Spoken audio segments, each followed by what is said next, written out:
باپ کا انتقال حضور کے اس دنیا پہ قدم رکھنے سے پہلے ہی ہو گیا تھا. ابھی شکم مادر میں تھے کہ حضرت عبداللہ کا انتقال ہو جاتا ہے. در یتیم پیدا ہوئے. 6 سال کی عمر میں ابوا کے مقام پر ریت کے ٹیلے آئے تو وہاں سیدہ آمنہ کی طبیعت خراب ہو گئی. اور پھر لمحے بھی زندگی کے آخری ہیں. سیدہ آمنہ نے محسوس کر لیا کہ یہ میری آخری سانسیں ہیں. سیدہ پاک نے حضور کے سر پہ ہاتھ رکھا اور روتے ہوئے کہا کہ بیٹا، ہر نئی چیز نے پرانا ہو جانا ہے، ہر باقی نے فنا ہو جانا ہے. میں بھی جا رہی ہوں. وَذِكْرَ بَاق وَوَلَدْتُ طُهْرًا، لیکن میرا ذکر نہیں مٹے گا، اس لیے کہ تیرے جیسا ستھرا بیٹا چھوڑ کے جا رہے ہیں. یہ آخری لفظ تھے سیدہ پاک کے کہ سیدہ آمنہ سلام اللہ علیہا کا انتقال ہو گیا. خیر، حضور ماں سے لپٹ گئے. امی آپ آگے بولتی نہیں ہیں، لیکن خاموش ہو گیا تھا چمن بولتا. حضور نے وہیں پھر اپنی ماں کی تدفین کی. تدفین کے بعد ام ایمن کے ساتھ سواری پر بیٹھ جاتے ہیں اور چمٹ جاتے ہیں ام ایمن کے ساتھ، اور وہ جا کے حضرت عبد المطلب کے سپرد کر دیتی ہیں. تو حضرت عبد المطلب حضور کو آغوش میں لے کے بڑا روئے اور ام ایمن سے کہا کہ میرے اس بیٹے کا تم نے خاص خیال رکھنا ہے. اور پھر انہوں نے اتنا خیال رکھا کہ میرے حضور فرمایا کرتے تھے، ام ایمن میری ماں کے بعد میری ماں ہے. 2 سال کے بعد حضرت عبد المطلب کا بھی انتقال ہو گیا.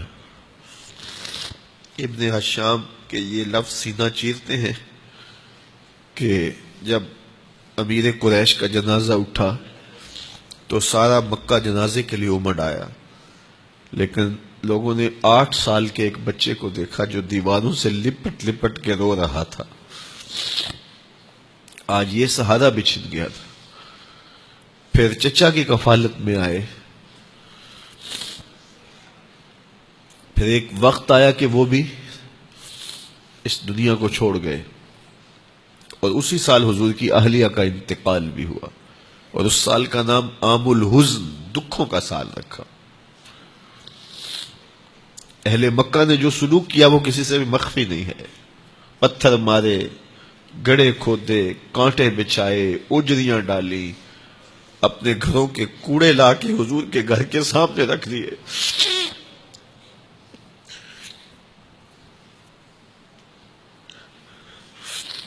یہ کس چیز کی سزا دے رہے تھے میرے حضور کو؟ میرے حضور علیہ السلام نے پھر طائف کا سفر کیا کہ شاید وہ لوگ میری بات کو سن لیں، لیکن انہوں نے جو دردناک سلوک کیا وہ بھی تاریخ کا ایک انتہائی دردناک باب ہے. انہوں نے اوباشوں کے ہاتھوں میں پتھر دیے، اور جس راستے میں میرے حضور نے گزرنا تھا ان کو اس راستے پہ کھڑا کر دیا اور کہا ان پہ سنگ زنی کرو.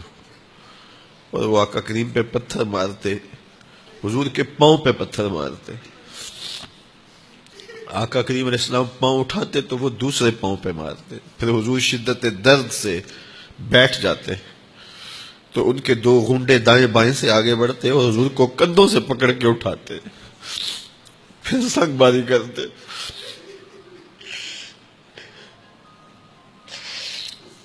نالین حضور کے خون سے بھر گئے. عذاب کے فرشتے حضور کے پاس آئے کہ اگر آپ